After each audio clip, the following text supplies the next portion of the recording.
നമസ്കാരം. ശ്രീവിദ്യ ഉപാസന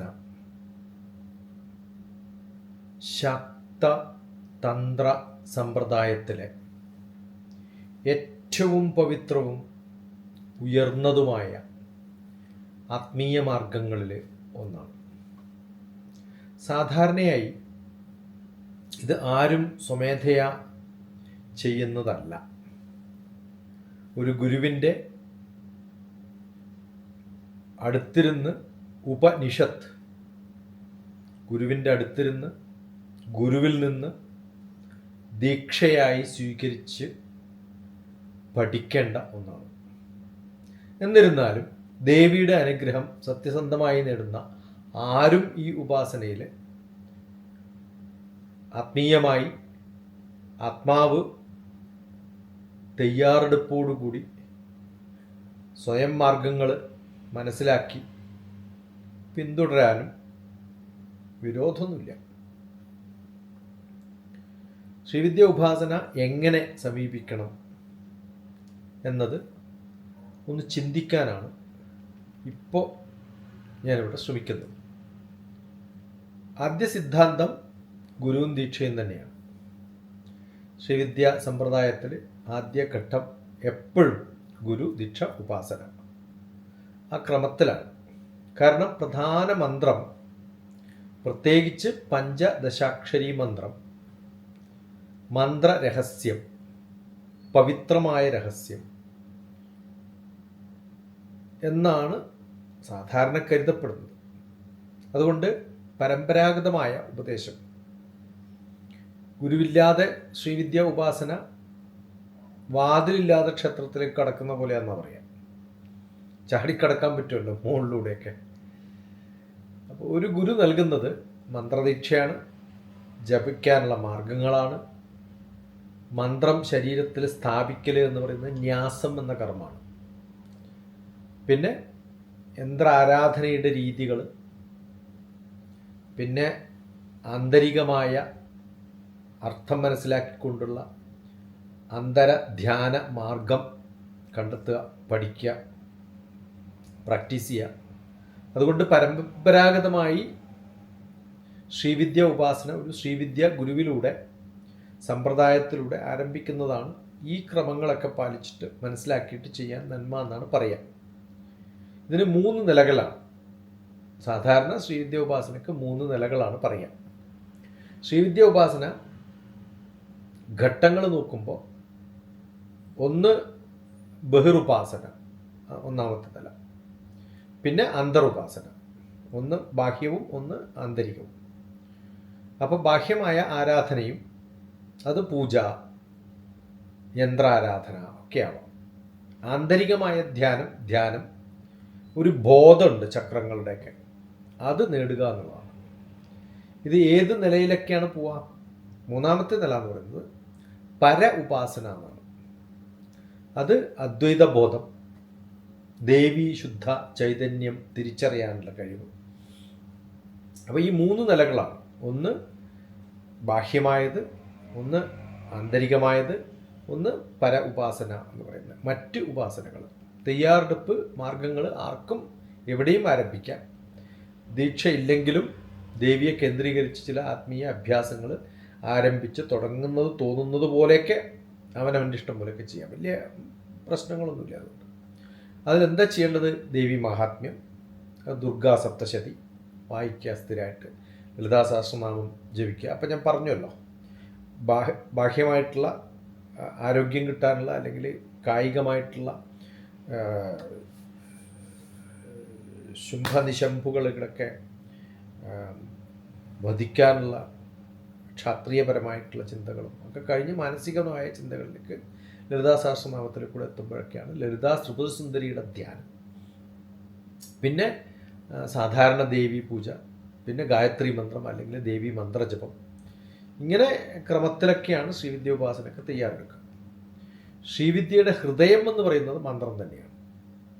അവിടെ കേന്ദ്രീകരിക്കുമ്പോഴാണ് പഞ്ചദശി മന്ത്രം 15 അക്ഷരങ്ങൾ, ഷോഡശി മന്ത്രം 18 അക്ഷരങ്ങൾ, ഈ പ്രധാന രൂപങ്ങളിലൊക്കെയാണ് നടക്കുക സാധാരണ.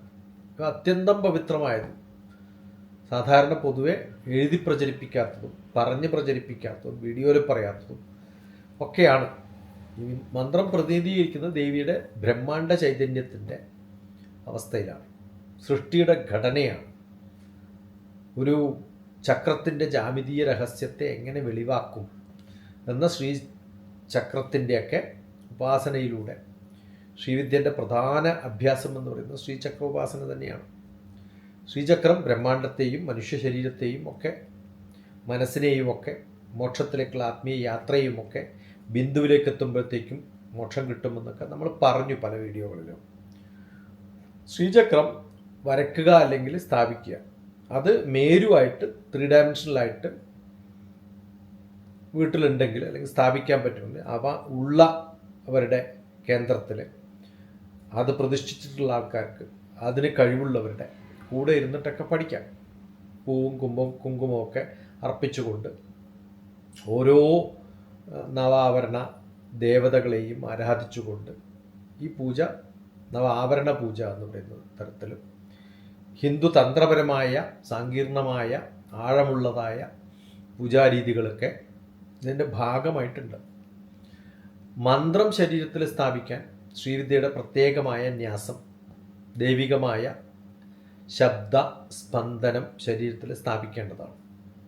അതിന് ഒരുക്ക് ഗുരുവിനും വേണം, അതിന് ശിഷ്യന്മാർക്കുള്ള ഒരു മനസ്സും ഉണ്ടായിരിക്കേണ്ടത് അത്യാവശ്യമാണ്. മന്ത്രം ജപിക്കുമ്പോൾ ശരീരത്തിൻ്റെ വിവിധ ഭാഗങ്ങളെ സ്പർശിക്കുകയും ഇതൊക്കെ വ്യത്യസ്തമായിട്ടുള്ള തരത്തിൽ തന്ത്രപരമായിട്ട് ചെയ്യേണ്ട കാര്യമാണ്. ശരീരം തന്നെ ദേവിയുടെ ക്ഷേത്രമാണെന്ന് തിരിച്ചറിയുന്ന ഒരവസ്ഥയാണ്. അന്തർധ്യാനം കുണ്ടലിനി മാർഗം ഉന്നതമായ ശ്രീവിദ്യ അഭ്യസിപ്പിക്കുന്ന ഭാഗത്തിൻ്റെ ഭാഗമായിട്ട് ഉൾപ്പെടുത്തിയിട്ടുണ്ട്. കുണ്ടലിൻ്റെ ശക്തിയുടെ ഉണർവ്, ചക്രങ്ങളുടെ ശക്തിയുടെ ഉയർച്ച, ബിന്ദുവിൽ ശ്രീചക്രത്തിൻ്റെ കേന്ദ്രം. ഈ യാത്ര ശരിക്കും സൂചിപ്പിക്കുന്നത് മൂലാധാരത്തിൽ നിന്നും സഹസ്രാരത്തിലേക്ക് ബിന്ദുവിലേക്ക് ഉള്ള ഒരു യാത്ര. അതാണ് ത്രിപുരസുന്ദരിയുമായിട്ടുള്ള ഐക്യം എന്ന് പറയുന്നത്. 3 പുരങ്ങളുടെയും ഐക്യം, മൂലാധാരം, സഹസ്രാരചക്രം, ബിന്ദു. ഈ ശ്രീവിദ്യയുടെ അന്തിമ ലക്ഷ്യം എന്ന് പറയുന്നത്, ശ്രീവിദ്യയുടെ പരമലക്ഷ്യം എന്ന് പറയുന്നത് പൂജാരീതി മാത്രമല്ല, അതിൻ്റെ യഥാർത്ഥ ബോധം ഉണ്ടാക്കിയെടുക്കലാണ്. ദേവി പുറത്തല്ല, ദേവി മനുഷ്യൻ്റെ ഉള്ളിലിരിക്കുന്ന ശുദ്ധ ചൈതന്യമാണ്, അറിവാണ് എന്ന അറിവുണ്ടാക്കിയെടുക്കലാണ് ഇതിൻ്റെയൊക്കെ ലക്ഷ്യം. ഈ ആശയം ലളിതാ സഹസ്രനാമത്തിൽ പലയിടത്തും പറയുന്നുണ്ട്. ചിദഗ്നികുണ്ഡ സംഭൂത എന്ന് പറയുന്ന ആ വരിയൊക്കെ വായിക്കുമ്പോൾ ചൈതന്യത്തിൻ്റെ അഗ്നിയിൽ ഞാൻ ഉദിക്കുന്ന ഒരു ശക്തിയാണ് എന്ന്, സംഭൂത ഞാൻ ജനിക്കുകയാണ് എന്നൊക്കെ നമുക്ക് തോന്നേണ്ടതും അറിവ് നേടേണ്ടതുമാണ്. ലളിതമായ ദൈനംദിനമായ ശ്രീവിദ്യ അഭ്യാസം പ്രാരംഭത്തിൽ പ്രഭാതത്തിൽ ഒരു ദീപം തെളിയിക്കുക, ലളിതാ സഹസ്രനാമം ജപിക്കുക, ഹൃദയത്തിൽ ദൈവം ധ്യാനിക്കുക, പൂവ് അല്ലെങ്കിൽ കുങ്കുമം സമർപ്പിക്കുക, കുറച്ച് സമയം ശാന്തമായിരുന്ന് ഈ ധ്യാനാവസ്ഥയിലേക്ക് സ്വന്തം എത്തിപ്പെടുക എന്നുള്ളതാണ്. ആ സമയത്ത് വേറെ ചിന്തകളൊന്നും പാടില്ല. ലളിതമായ അഭ്യാസം, ശ്രീവിദ്യഭാവം, ദേവീ ചൈതന്യം വളർത്തിയെടുക്കാൻ ഇതൊക്കെ അതിൻ്റെ ഭാഗമായിട്ട് നടക്കുന്നൊരു സംഭവമാണ്. ശ്രീവിദ്യയുടെ സാരം എന്നുള്ളത് ശ്രീവിദ്യയുടെ ഒരു വരിയിൽ ശ്രീ എന്ന് പറയുന്നത് ദിവ്യ സൗന്ദര്യം എന്നാണ്, വിദ്യ എന്ന് പറയുന്നത് പരമസത്യത്തിൻ്റെ ജ്ഞാനമെന്നാണ്. അപ്പോൾ ശ്രീവിദ്യ എന്ന് പറയുന്നത് ദിവ്യമാതാവിൻ്റെ പരമസത്യത്തെ തിരിച്ചറിഞ്ഞിട്ടുള്ള ഒരു ജ്ഞാനം എന്നിലുണ്ടാവുന്ന ഒരവസ്ഥയാണ്.